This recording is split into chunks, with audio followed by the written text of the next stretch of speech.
এই দুজনের যে বৈঠকটা, এই বৈঠকটা ঘিরে আপনার নরেন্দ্র মোদীর যেই প্রথম কথাটা ছিল, আমি ডিরেক্ট পয়েন্টে যাচ্ছি, আপনি একটু মনোযোগ সহকারে শুনবেন। প্রথম যে পয়েন্টটা ছিল সেটি হচ্ছে যে বাংলাদেশে আগামী নির্বাচনে কিভাবে আওয়ামী লীগকে ফেরানো যায় এবং আপনাদের বাংলাদেশের সাবেক প্রধানমন্ত্রী শেখ হাসিনার বিরুদ্ধে যত কেস মামলা, মানে মিথ্যা কেস মামলা, যত কেস মামলা দায়ের করা হয়েছে, সমস্ত কেস মামলাকে শেষ করতে হবে এবং আপনাদের সাবেক প্রধানমন্ত্রীকে বাংলাদেশে ফেরাতে হবে। বুঝেন নরেন্দ্র মোদী কি শর্ত দিছে? নরেন্দ্র মোদী কিন্তু কংগ্রাচুলেশন জানানোর জন্য আমেরিকার হোয়াইট হাউসে যায় এবং সেই আপনার মিটিংকে ঘিরে বা সেই সাক্ষাৎকারকে ঘিরে আমাদের বাংলাদেশের প্রসঙ্গেও অনেক কথা তুলে ধরে ভারতের নরেন্দ্র মোদী। সেখানে সবচেয়ে বড় কথাটা ছিল যে আগামী নির্বাচনকে কেন্দ্র করে বাংলাদেশের সেখানে আওয়ামী লীগকে ফেরাতে হবে এবং বাংলাদেশের সাবেক প্রধানমন্ত্রী শেখ হাসিনা তাকেও বাংলাদেশে ফেরাতে হবে। তবে এইটার প্রসঙ্গে আপনার ডোনাল্ড ট্রাম্প কি বলে যে বাংলাদেশ প্রসঙ্গে আমি সম্পূর্ণ দায়িত্ব কিংবা হ্যান্ড ওভার করলাম ভারতের নরেন্দ্র মোদীকে। কল্পনা করতে পারেন? ঠিক সেই কারণেই বা সেই জোরটা নিয়েই আপনার ভারতের নরেন্দ্র মোদী যখন নাকি আমাদের বাংলাদেশের সরকার আপনার প্রফেসর ডক্টর ইউনূস তিনি একটা মিটিং করার জন্য, একটা বৈঠক করার জন্য তিনি দিনের পর দিন চেষ্টা চালিয়ে যাচ্ছিল, কিংবা তাদের যে কমিটিটা আছে এই ধরনের প্রতিনিয়ত চেষ্টা চালিয়ে যাচ্ছিল, তাই না? কিন্তু তারা ব্যর্থ হয়েছে, কিংবা আজকে এসে তারা সাকসেস হয়েছে। ঠিক সেইটারই আপনার ফয়দার উঠলো আপনার ভারতের নরেন্দ্র মোদী। তবে আমি মনে করি যে ওই যে একটা কথা আছে না যে সুযোগ বুঝে কূপ মারা, আমার মনে হয় নরেন্দ্র মোদী সেই কাজটাই করলো, যে যেখানে আমাদের বাংলাদেশের সরকার তিনি নিজের সাইডা নরেন্দ্র মোদীর সাথে বসে যাচ্ছে, ঠিক সেই সুযোগটা কেন মিস করবো? দিয়ে দেই, শর্তগুলো দিয়ে দিই, তাই না? এটা নিঃসন্দেহে আমাদের বাংলাদেশের বা বাঙালিত্বর এবং যারা নাকি আমরা স্বাধীনতাকে বিশ্বাস করি এবং এই রাজাকার পাকিস্তানি আল বদর আল শামসদের আমরা এই দেশ থেকে বিতাড়িত করতে চাই, এটা আমাদের সবার জন্য অত্যন্ত বড় একটা খুশি সংবাদ, এটা আমরা মনে করি। ঠিক এই মুহূর্তে এসে আপনার নরেন্দ্র মোদী আর প্রফেসর ডক্টর ইউনূসের এত বড় একটা বৈঠক, আর সবচেয়ে বড় কথা হচ্ছে সেই বৈঠককে ঘিরে কিভাবে আপনার শেখ হাসিনাকে বা আওয়ামী লীগকে বাংলাদেশের নির্বাচনে ফেরানো যায় সেই প্রসঙ্গে এত বড় তথ্য বা এই কথাগুলো তুলে ধরে, এটা কিন্তু অনেক বড় একটা অ্যাচিভমেন্ট আওয়ামী লীগের জন্য, আমি ব্যক্তিগতভাবে মনে করি। তবে তার উল্টো দিকে ডক্টর ইউনূস কি বলে? ডক্টর ইউনূসের বক্তব্য হচ্ছে, আমি আজ থেকে আরো 2 মাস আগে যখন বিবিসির একটা নিউজের সাক্ষাৎকারে আমি কিন্তু সেই কথা বলছিলাম যে আওয়ামী লীগ যদি নির্বাচনে অংশগ্রহণ করতে চায় তবে আমাদের সরকারের পক্ষ থেকে আহলান সালারকে মানে তিনি ওয়েলকাম জানাবে, কিন্তু আইনত কোনো জটিলতা থাকবে না। এখন আগামী নির্বাচনে বাংলাদেশের সেই নির্বাচনকে কেন্দ্র করে আওয়ামী লীগ নির্বাচনে অংশগ্রহণ করবে কিনা সেটা একান্ত আওয়ামী লীগ কিংবা শেখ হাসিনার ব্যক্তিগত ব্যাপার। এটা বাস্তব যে আপনার ডক্টর ইউনূস বিবিসির একটা নিউজের সাক্ষাৎকারে তিনি এই বক্তব্য রাখছিলেন। তবে এটা এখন কনফার্ম হয়ে গেল যে শেখ হাসিনার এগেনস্টে আপনার যে সমস্ত মামলা মোকদ্দমা ছিল, মানে গায়েবী বা তার নেতাকর্মীদের উপরে সমস্ত কিছু তদন্ত করা হবে একটু ভালোভাবে, যে আদেও তারা এই মামলার সাথে জড়িত ছিল কিনা এটা তদন্ত করে দেখা হবে। অন্যদিকে আমাদের বাংলাদেশকে যারা নাকি প্রতিনিয়ত অস্থিতিশীল করার চেষ্টা চালাচ্ছিল কিংবা তাদেরকেও শক্ত হাতে প্রতিরোধ করতে হবে, ডক্টর ইউনূস এই কথাও বলে। শুধু এটাই না, ভারতের নরেন্দ্র মোদী তিনি আরো জানান যে বাংলাদেশ আর ভারতে যারা নাকি বা আপনাদের সরকারের পক্ষ থেকে যে সমস্ত হংকার দেওয়া হয় সেটা আমরা ক্ষমা সুন্দর দৃষ্টিতে দেখি, কারণ তারা তাদের এই বয়সটা হয় নাই, তাদের ভিতরে ওই ম্যাচুরিটিটা আসে নাই। এটা ভারতের গণমাধ্যমগুলোর বক্তব্য। এখন ডক্টর ইউনূস তিনি আরো বলছে যে ভারত বাংলাদেশ সুসম্পর্ক যাতে বজায় থাকে সেই দিকেই তাদের লক্ষ্য এবং সেই দিকেই তাদের এগিয়ে যেতে হবে। কারণ কোন দেশ আসলে আরেকটা দেশের সাথে ভালো সম্পর্ক রাখবে আর আরেকটা দেশের সাথে যুদ্ধ কিংবা শত্রুতা বাজায় রাখবে, এটা কিন্তু সবচেয়ে বড় একটা আপনার কি বলে একটা দেশের জন্য দুঃখজনক একটা ঘটনা, তাই না? তো সবচেয়ে বড় কথা এই দেশের সাথে সব মানে কোনোভাবেই ভাই শত্রুতা করে আমরা থাকতে পারবো না, বা তারাও থাকতে পারবে না, ভারত থাকতে পারবে না, আমরা থাকতে পারবো না, কারণ দুই দেশই হচ্ছে পাশাপাশি একটা দেশ, বর্ডার আমাদের এভাবে চিপকা লাগানো ভাই চারদিক দিয়ে, এটা বুঝতে হবে আপনাকে। তবে যাই হোক, যে আগামী নির্বাচনে এটাই হচ্ছে সবচেয়ে বড় কথা ভাই, আগামী নির্বাচনে যে আওয়ামী লীগ নির্বাচনে অংশগ্রহণ করতেছে এটা মোটামুটি কনফার্ম 100%। শুধু এটাই না, আপনার এই যে ভারত মাঝে মাঝে পানি টানি ছেড়ে দেয়, তাই না? ফারাক্কার বাঁধের পানি, তারপর চিকেন নেক নিয়ে, মানে এইগুলো নিয়েও অনেক আলাপ আলোচনা হয়। তবে এই ফারাক্কার বাঁধ নিয়ে নতুন আরেকটা চুক্তি মেবি হতে পারে, যে পানি ছাড়ার বিষয় নিয়ে, মানে ভারত যখন মন চায় আমাদের বাংলাদেশে পানি ছেড়ে দেয়, ফারাক্কার বাঁধ পানি ছেড়ে দিয়ে কিন্তু হাজার হাজার বাড়িঘর কিন্তু লোকসান হয়ে যায়, সেই কাজটা যাতে না করতে পারে সেই দিকেও লক্ষ্য রাখবে ডক্টর ইউনূস। তবে আশা করি এই বৈঠকটার মাধ্যমে আর যাই হোক পাকিস্তানিদের বিন্দু পরিমাণ কোনো ফায়দা হচ্ছে না। আওয়ামী লীগ নিষিদ্ধ নিয়ে জাতীয় নাগরিক পার্টি একটা জনমত তৈরির চেষ্টা করছে। তারা বলছে যে সরকারের পক্ষ থেকে একটা সিস্টেম আমরা দেখছি যে মাহফুজ এই ঈদের সময় বিভিন্ন জায়গায় তারা তাদের যে রাজনৈতিক কর্মকাণ্ড চালিয়েছে, সেখানে জনাব মাহফুজ বলছেন যে আওয়ামী লীগকে নিষিদ্ধ করা শুধু সরকারের কাজ না, এটা তো জনগণের দরকার আছে, রাজনৈতিক দলগুলোর সিদ্ধান্ত নিতে হবে। তো কেউ কেউ বলছেন যে রাজনৈতিক দলগুলোর কাঁধে বন্দুক রেখে আওয়ামী লীগকে স্বীকার করতে চাচ্ছে এই জাতীয় নাগরিক পার্টি অথবা সরকারের মধ্যে যারা জাতীয় নাগরিক পার্টির সাথে কানেক্টেড আছেন। তো এটি কি আদৌ সম্ভব হবে? না, সম্ভব হবে না। এমন নামটা বলছি, যারা নাম জানেন নিশ্চয়ই লিখেছেন, জনাব আবুল খায়ের ভূঁইয়া। আওয়ামী লীগ নিষিদ্ধ প্রসঙ্গে বিএনপি চেয়ারপারসন খালেদা জিয়ার উপদেষ্টা জনাব আবুল খায়ের ভূঁইয়া বলছেন, কাউকে নিষিদ্ধ কাউকে প্রসিদ্ধ এটা কোনোটাই করা আমাদের দায়িত্ব নয়, রাষ্ট্রের যারা দায়িত্বে আছেন তাদের দায়িত্ব। এই ধরনের দায় দায়িত্ব আমরা নেব না। নির্বাচন আমাদের দাবি, এর বাইরে আমরা আমাদের কোনো দাবি উত্থাপিত করিনি। এখন এত বড় একজন জায়গা থেকে যখন কোনো ব্যক্তি কথা বলেন, এটা কি শুধুই তার কথা নাকি বিএনপির দলের কথা? কেউ কেউ বলছেন এটা বিএনপির দলেরই কথা, কারণ বিএনপি উদারপন্থী রাজনীতি করে, তারা মনে করে আওয়ামী লীগের নির্বাচনে আসা উচিত। যদিও প্রকাশ্যে আবার কেউ কেউ বলছেন আওয়ামী লীগের বিচার করা উচিত, দলের সামনে আওয়ামী লীগের নিবন্ধন বাতিল করা উচিত। বিএনপির মধ্যে টপ লেভেলে যারা আছেন তাদের মধ্যে নানান মিশ্র প্রতিক্রিয়া আছে। তো তিনি এই বক্তব্য দিয়েছেন কোথায়? লক্ষ্মীপুর প্রেস ক্লাবে শুভেচ্ছা বিনিময় করে সাংবাদিকদের প্রশ্নের জবাবে লক্ষ্মীপুর 2 আসনের সাবেক এই সংসদ সদস্য এবং জেলা বিএনপির সাবেক সভাপতি তিনি বলছেন, জনগণ যেন তার ভোটাধিকার প্রয়োগ করতে পারে তার একটি ব্যবস্থা করে দ্রুততম সময়ে নির্বাচনী রোডম্যাপ দেওয়া সরকারের এখন দায়িত্ব, আর এটা আমাদেরও দায়িত্ব। আমাদের কর্তব্য হলো নির্বাচন। দল হিসেবে কাউকে নিষিদ্ধ প্রসিদ্ধ করা এটা বিএনপির কাজ না।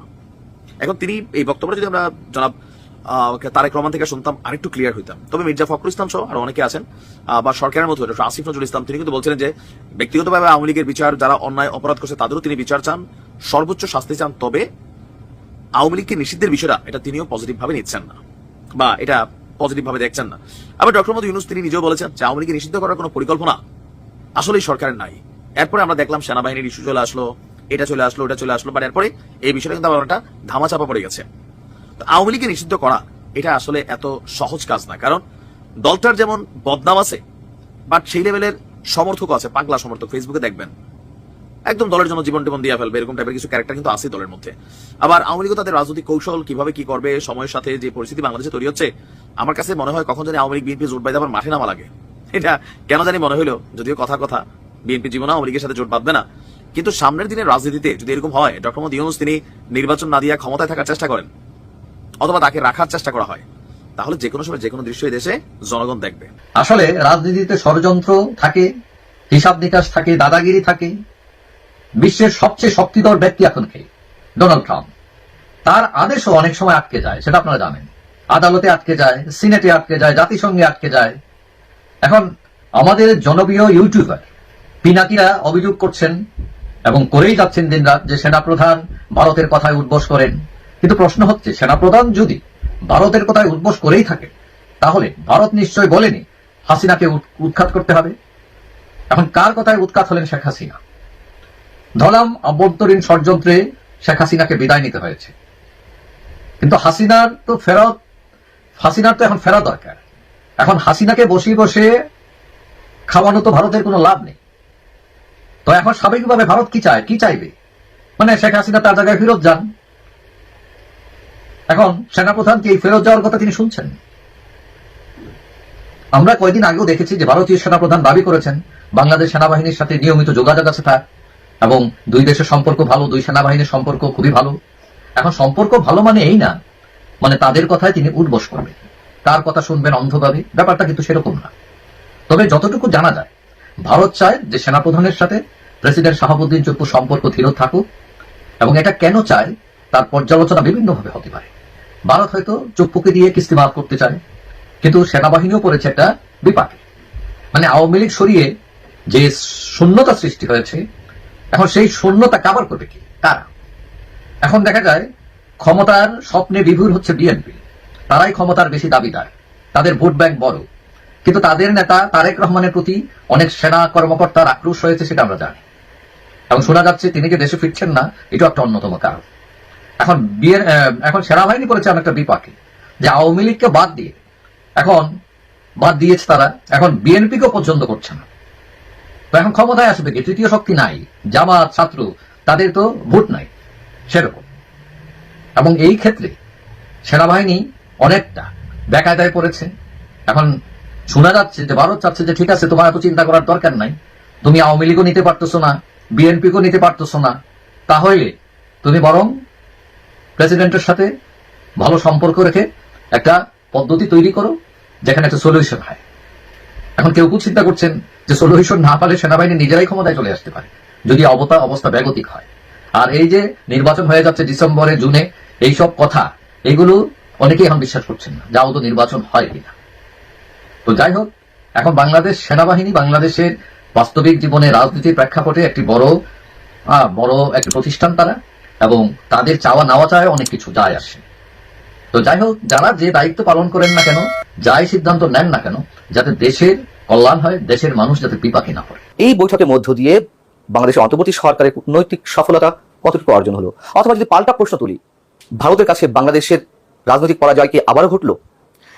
বিষয়টি হচ্ছে যে অনেক বেশি দেন দরবার, অনেক বেশি তদবির কিংবা আবেদনের মধ্য দিয়ে এই বৈঠকটি অনুষ্ঠিত হয়েছে, এবং এই বৈঠক এবং তার আগের রাতে বৃহস্পতিবার রাতে বিমস্টেক সম্মেলনে যে ডিনার, সেই ডিনারে দুজনের যে উপস্থিতি, নরেন্দ্র মোদী এবং আমাদের প্রধান উপদেষ্টা ডক্টর মোহাম্মদ ইউনূসের, তাতে আমরা অবশ্যই এটুকু খেয়াল করেছি, দুজনের যে জেস্টার, দুজনের যে বডি ল্যাঙ্গুয়েজ, অ্যাপিয়ারেন্স, তা সম্পূর্ণ বিপরীত।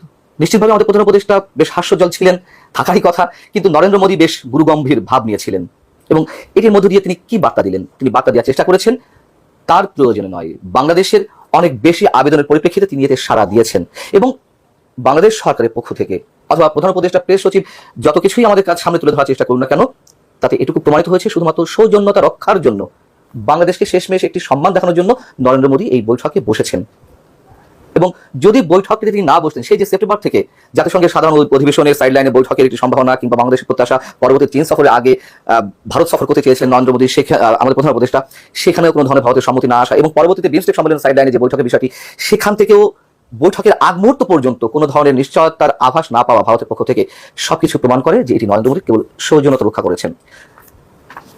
এবং যদি তিনি এটি না করতেন, আন্তর্জাতিক বিশ্বে সম্ভবত বরঞ্চ আমাদের অন্তর্বর্তী সরকারের পক্ষ থেকে দেখানোটা সহজ ছিল যে আমরা দ্বিপাক্ষিক আলোচনার মাধ্যমে দুই দেশের মধ্যে, দুই রাষ্ট্রের মধ্যে যে ধরনের সংকট বা সমস্যা রয়েছে তার সমাধানের জন্য বারবার বসতে চেয়েছিলাম, ভারত সেটিতে সাড়া দেয়নি।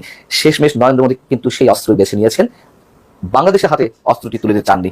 এটি আমার বিশ্লেষণ। এবং যদি আরো গুরুত্বের সঙ্গে আমরা গভীরে যাওয়ার চেষ্টা করি, যেই 24শে আন্দোলনকে বলা হচ্ছে, জাতীয় নাগরিক পার্টির যে নেতারা কিংবা যারা সাবেক সমন্বয়ক, তারা বারবার বলার চেষ্টা করেছেন যে 24শে আন্দোলনটি ছিল, 24শে গণঅভ্যুত্থানটি ছিল ভারত মুক্ত বাংলাদেশ বিনির্মাণের। যেই ভারতকে বারবার বলা হয়েছে ভারতের উদ্দেশ্যে যে আমরা বুক দেখাবো, এখন আর পিঠ নয়, আমরা চোখে চোখ রেখে কথা বলবো, আমরা বৃদ্ধাঙ্গুলি প্রদর্শন করব, সেটিকে আমরা বজায় রাখতে পেরেছি? অবশ্যই আমরা ভারতের আগ্রাসন নীতি কোনোভাবে মেনে নিতে পারি না, ভারতের যে আধিপত্যবাদ সেটির বিরুদ্ধে আমরা সবসময় কথা বলছি, কিন্তু সেই কথা বলতে গিয়ে এত অতিরঞ্জিত মাত্রায় যেসব মন্তব্য করা হয়েছে খোদ আমাদের প্রধান উপদেষ্টার পক্ষ থেকে কিংবা সরকারের অন্যতম উপদেষ্টা মাহফুজ আলম অথবা ছাত্র প্রতিনিধি বা সাবেক সমন্বয়কদের পক্ষ থেকে, এইগুলো করে পরবর্তীতে আবার অনেকখানি অনুনয়, বিনয়, অনুরোধ, আবেদন, এত কিছুর মধ্য দিয়ে নরেন্দ্র মোদীর সঙ্গে বৈঠক করতে হবে কেন? যদি আমরা পিঠ দেখাতে বুক দেখাতে চাই, বুক দেখাবো, ভারতকে যে আমরা বুক দেখাবো, এই 7-8 মাসে কি প্রমাণ মিলেছে? শেখ হাসিনার সময় যে ব্যবসা বাণিজ্য ছিল তার তুলনায় বর্তমান অন্তর্বর্তী সরকারের গত 7.5-8 মাসে 17% পণ্য বেশি এসেছে ভারত থেকে, যেখানে ভারত বিরোধী প্রচারণা চলেছে, ভারতের পণ্য বয়কটের আন্দোলন চলেছে। তাহলে 24শে যারা রক্ত দিয়েছেন, 24শে যারা নিহত হয়েছেন, প্রাণ দিয়েছেন, তাদের রক্তের সঙ্গে কি প্রতারণা করা হলো না ভারতের প্রধানমন্ত্রীর সাক্ষাৎ লাভের জন্য? ভারতের